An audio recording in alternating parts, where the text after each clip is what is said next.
In my years as a professional, I've noticed that I'm the type of person who will take time at the start of a new task to really deeply study and very meticulously plan the steps I'm going to take to implement it. I've noticed as well that there are some people who get really frustrated about the way I do things. And they think I'm unduly delaying things, that I'm a victim of analysis paralysis.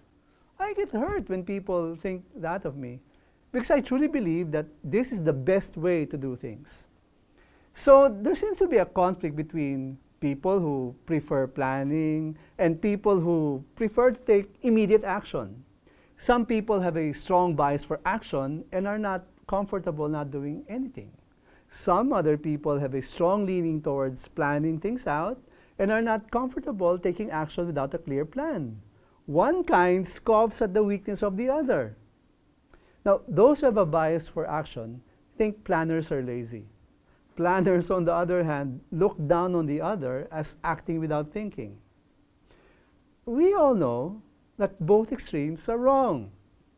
Both approaches, when combined, is perhaps closer to the best approach. There is clearly a need to plan.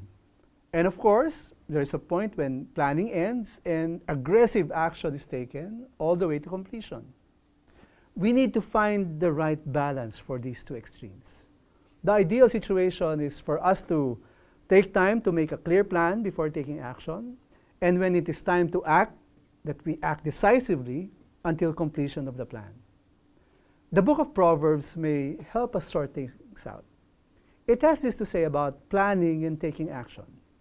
It said, prepare your work outside, get everything ready for yourself in the field, and after that, build your house. Now, this verse talks about getting things ready before doing the work, just like when you're preparing to build a house. The best thing to do first is to make sure everything needed for the work is ready before actually starting to build. This is true with building a house. The same is true in doing your work in your profession. So I say, plan your work diligently, carefully, be as thorough as you possibly can, but set a deadline, and you need to set a point when you simply get into action. Do both tasks well, and your chances of success in your job is higher. You see, planning your work and in the midst of the action, faith matters too.